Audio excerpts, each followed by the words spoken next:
Hope Cook with DermCast TV. Today I have Liz Otter and Sarah Vicari. Welcome, ladies. Thank you. Thank you. So I wanted to have y'all on because you're both leaders with SDPA, and I wanted to hear about your positions. What are they? Liz, you go first. Well, I serve on the board of directors as a director at large. And prior to that, I was chair of our distance education committee. So I've worn a couple different hats. So board of directors, what is the board of directors? How many people are on there? Oh, that's a good question, how many there are. Well, there's the president-elect, the immediate past president, the secretary-treasurer, and vice president, and then we have 4 directors at large. Okay. And are you also a director at large? Yes, I'm a director at large, and July 1st I'll be starting secretary-treasurer. So. Oh, wow. All right, so tell me more about director at large. Sure. Sounds very important. It's director at large is a great way to kind of get into leadership after maybe you've been on a committee or something, because it helps. You're basically voting on the board of directors on different things that we vote on. I can't think of anything right now. Can you? Yeah, I think it's, a lot of our, policies, procedures, and things that we discuss, and certain things that we'll vote on kind of amongst ourselves, or determine what kinds of things need to be brought to membership in order for them to be aware of, or for the membership to vote on things. Okay, gotcha. How much time is involved with this? I had somebody earlier who said, I have 3 little kids, I don't have time for any committee. Sure. But how much time is really involved? Well, I have 3 kids, so I'm still doing it.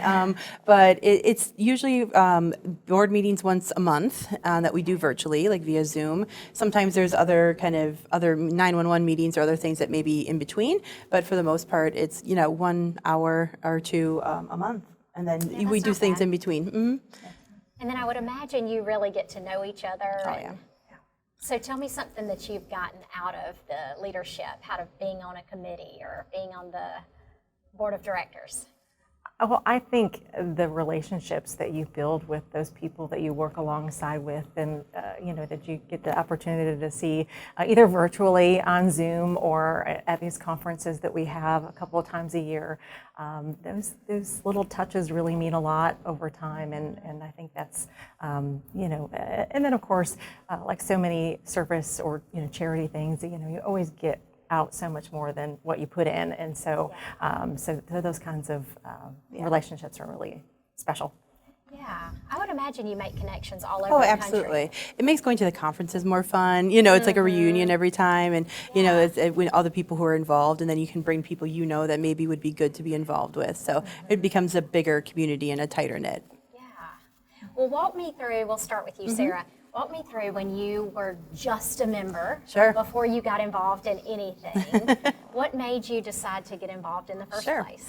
I think a lot of it was sitting there thinking, oh, I would love to help plan these conferences, or I would love Really? just more like that. I think the opposite. I think oh, these topics would be so interesting, or I love how they did this, or they should do this again more. And so how else do you get to be a voice in the room, in the room where it happens, unless you're there? So for me, it was a past president who kind of was really pushed me to join and start, with being a director at large, and kind of took off from there. Wow. I actually started DPAF too, the Dermatology Physician Assistant Foundation, as a trustee at large there. So kind of forayed into that. Yeah, that's amazing. And you have kids, Yeah. and you work Full time. Wow. Yeah. So. All right, and Liz, what about you? How did you go from being just a member to really getting involved? So I was sitting at a table at a conference, and that particular year they had handwritten forms that you could fill out that was kind of a call for volunteers, and you could just fill it out and kind of drop it in a bucket or something like that.